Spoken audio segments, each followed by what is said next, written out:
1.3 में क्या है, prove that √3 plus √5 is irrational. हमें ये प्रूव करना है। हमें तो देखने से वैसे पता लग ही रहा है कि ये इरेशनल, लेकिन हमें प्रूव कैसे करेंगे?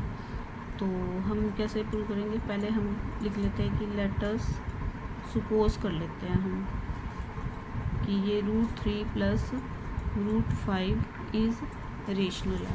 हम इसको रेशनल से स्टार्ट करेंगे कि ये रेशनल नंबर है, ठीक है। अब √3 प्लस √5 को हम अगर हम ए मान लें, कोई भी ए रेशनल नंबर मान लो, where A is rational number,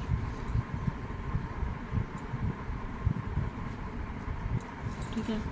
अब क्या कर सकते हैं हम, स्केयरिंग बोथ साइड, दोनों साइड स्केयर कर दो, लेफ्ट साइड और राइट साइड में। √3 प्लस √5 का whole square equal to A square. तो इसमें एटर्निटी लगी, ए प्लस बी का होल स्क्वायर यानी ए स्क्वायर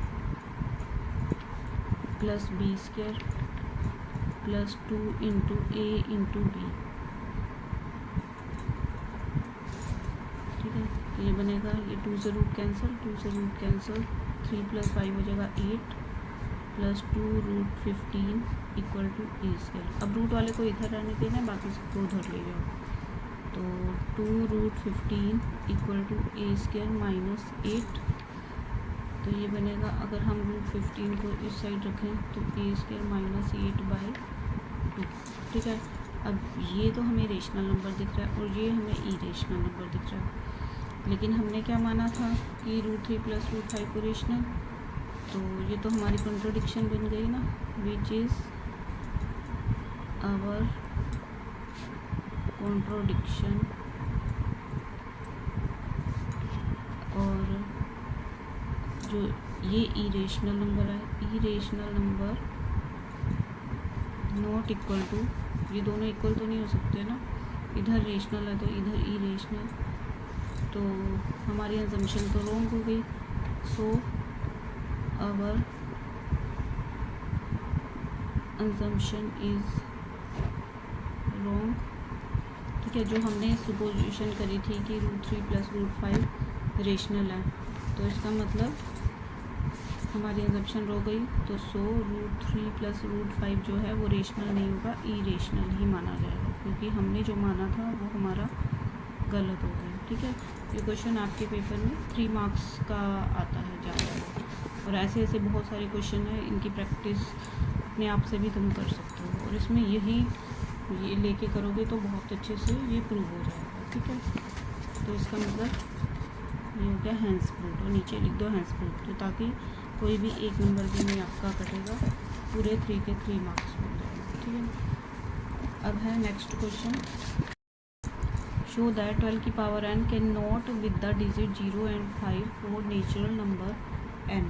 यानी जो 12 के जो भी फैक्टर होंगे वो कह रहे हैं कि लास्ट में उसका या तो 0 आना चाहिए या 5 आना चाहिए, तब तो वो डिविजिबल होगा, वैसे नहीं डिविजिबल होगा, ठीक है।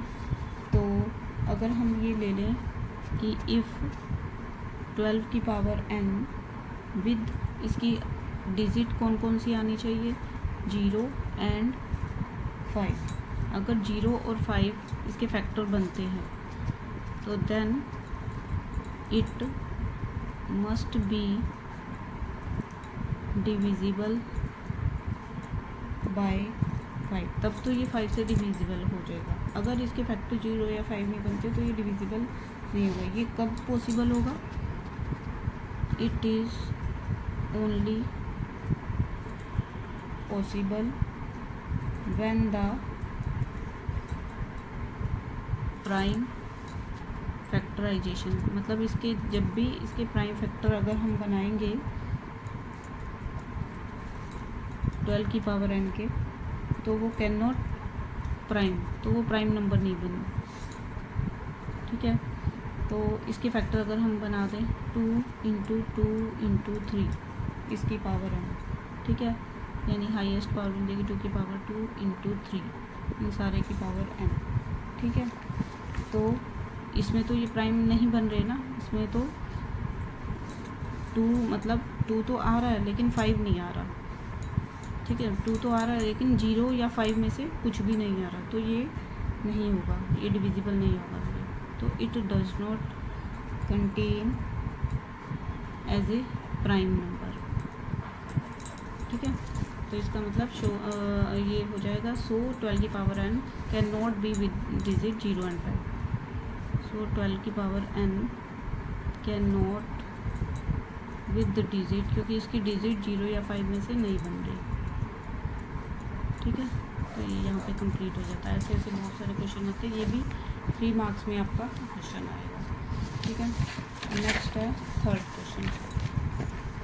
थर्ड क्वेश्चन में क्या है, ऑन ए मॉर्निंग वॉक पे जा रहे हैं 3 पर्सन, स्टेप ऑफ टुगेदर, मतलब इकट्ठे चल रहे हैं, मतलब कोई भी स्टेप उनका मिस नहीं होना चाहिए। एंड देयर स्टेप्स मेजर, और उनके जो स्टेप्स है वो कितने मेजर किए गए हैं, 40 सेंटीमीटर एक का, दूसरे का 42 सेंटीमीटर, थर्ड का 45 सेंटीमीटर। मतलब कोई भी अधूरा स्टेप नहीं होना चाहिए रिस्पेक्टिवली। का मतलब ये what is the minimum distance, वो कम से कम कितना डिस्टेंस कवर करेंगे। जब भी मिनिमम निकालना हो तो उसमें एलसीएम निकलता है, जब भी मिनिमम हो, लीस्ट हो, ठीक है, तो उसके लिए हमें एलसीएम निकालना पड़ता है। Each should walk is that each can cover the same distance, और कम से कम वो कितना डिस्टेंस कवर करेंगे इन कंप्लीट स्टेप, उन स्टेप्स को पूरा करने में कितना डिस्टेंस वो कवर करते हैं। मिनिमम का मतलब हमें एलसीएम में निकालना है, तो हम इसका सीधा ही एलसीएम निकाल सकते हैं। जैसे 40 का, पहले 42 का, इसमें मैंने तुम्हें एक मेथड सिखाया था पीछे, मतलब हाईएस्ट पावर भी ले सकते हैं। जैसे पहले इन तीनों के फैक्टर बना लो, 2 2 20 10 2 5, यानी इसके फैक्टर 2 बने 40 के 2 की पावर 3 इंटू 5। इसी तरह 42 के 2 to the 4 3 7 the 21 7 इंटू 1। इसी तरह 42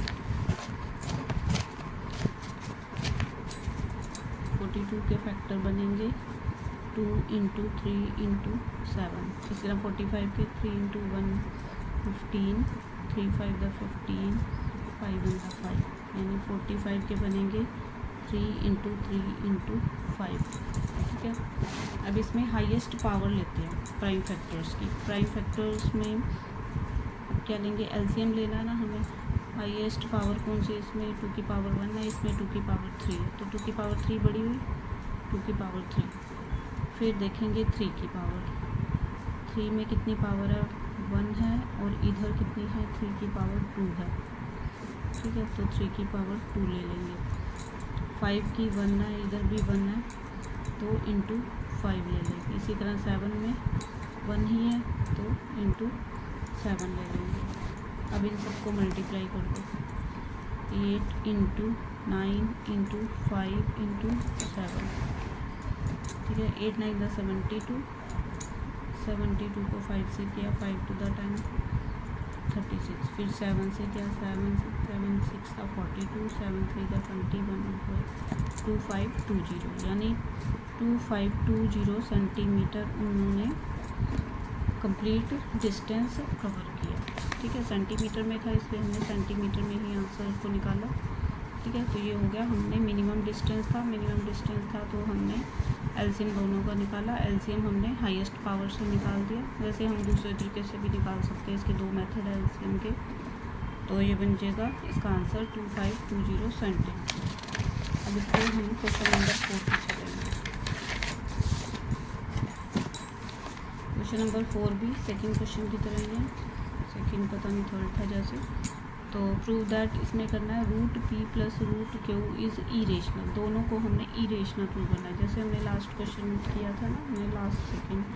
तो where p and q are prime numbers. ठीक है, वही हम लिखेंगे, वही स्टेप्स दोबारा करने हैं। लेट अस सपोज दैट, हम मानेंगे इनको कि root P plus root q is rational, इनको हम रेशनल नंबर मान लेंगे। ठीक है, वही लिखेंगे root P plus root q को हमने ए मान लिया, ए, यानी वेयर ए इज़ कोई भी रेशनल नंबर या पॉजिटिव इंटीजर भी लिख सकते हैं हम इसको। ठीक है, अब क्या स्टेप किया था हमने नेक्स्ट में, स्केयरिंग बोथ साइड, दोनों को स्केयर कर दिया, यानी root P plus root Q का होल स्केयर किया इक्वल टू ए स्केयर। यानी ये बनेगा इसकी आइडेंटिटी ए प्लस बी के होल स्क्वायर की, यानी A square plus B square plus 2 into A B, इकट्ठा ही कर दिया मैंने रूट में इनको, तो इक्वल टू ए स्क्वायर। ये 2 रूट से कैंसिल, ये 2 रूट से कैंसिल। अब ये पी प्लस क्यू बन गया, p plus q plus 2 root p q is equal to A square. ये बनेगा, हम इसको रूट वाले को तो एक ही साइड रखना है ना, हमने root 2 root p q a square minus p minus q, अब 2 को नीचे ले लेते हैं, root p q a square minus p minus q by 2। ठीक है, अब इधर वाला रेशनल दिख रहा है हमें, इधर वाला इरेशनल दिख रहा है, तो इसका मतलब क्या हुआ कि जो रेशनल नंबर है not equal to irrational number, ये दोनों इरेशनल और इरेशनल दोनों इक्वल नहीं हो सकते।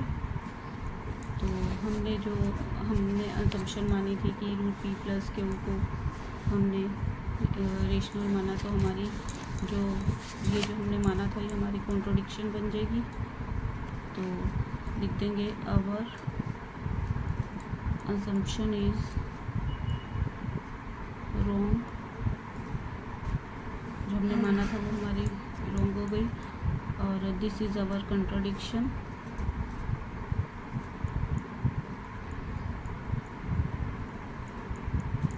ठीक है, तो so root P plus root q is irrational, ये दोनों इरेशनल ही माने जाएंगे। ठीक है, तो नीचे लिख देंगे हैंस रूट। ठीक है, ये हो गया हमारा कंप्लीट क्वेश्चन, और हमारी एक्सरसाइज भी 1.3 कंप्लीट हो गई। अगर आपको मेरी वीडियो और अच्छी लगे और मैं आगे बनाऊँगी आपकी सेकंड चैप्टर की, तो आप मेरी वीडियो को लाइक शेयर और सब्सक्राइब करना ना भूलो।